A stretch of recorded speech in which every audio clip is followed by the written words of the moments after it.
কোরআন বলে, তারপর তিনি তোমার পছন্দের জিনিস তোমার কাছে আনবেন নির্ধারিত সময়ে, আর তুমি অবাক হয়ে যাবে।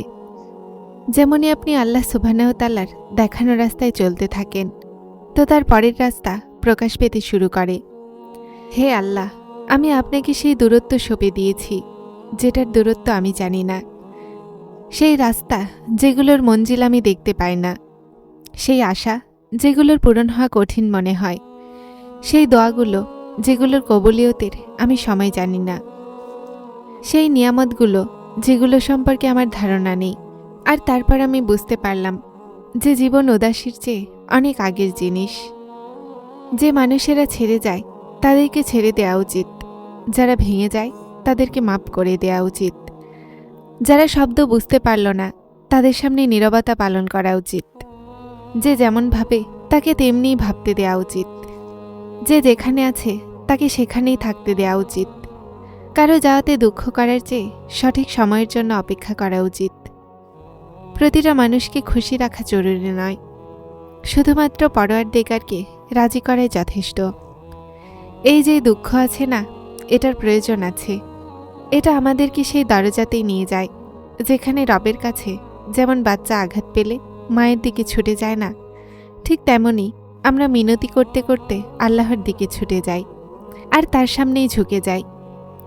যখন আমাদের কষ্ট হয় তো কোনো দরজা পাই না, যখন কোনো আশ্রয় পাওয়া যায় না, যখন দম বন্ধ হতে লাগে, যখন আমাদেরকে আঘাত দেওয়া হয় সব দিক থেকে, যখন আমরা কাঁদি, তখন আমরা আল্লাহকে ডাকি।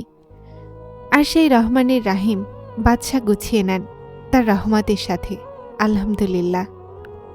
আল্লাহর ভালোবাসার নূর যখন অন্তরে এসে যায়, তো সেই নূর দ্বারা মানুষের ভেতর ও বাইরে ঝলমল করে। এটা মানুষের সত্তাকে জাগিয়ে তোলে। প্রতিটা নিয়ামত থাকা সত্ত্বেও মানুষ হতাশ থাকে। এজন্য আল্লাহর কাছে সবসময় অন্তরের শান্তি আর তার ভালোবাসার দোয়া করুন।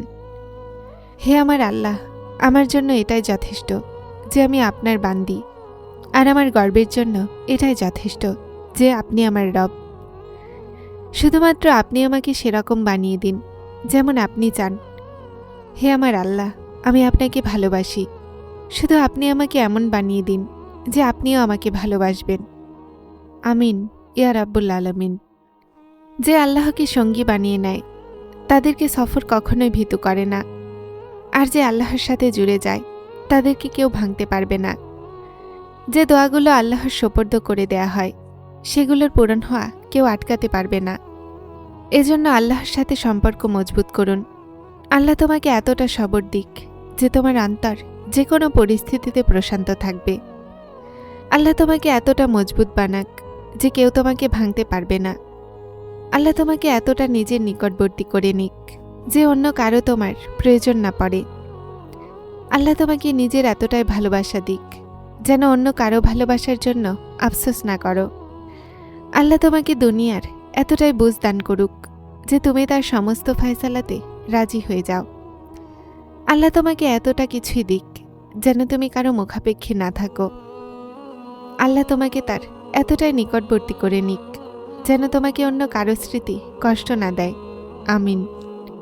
মানুষের অন্তর আল্লাহর হাতে থাকে।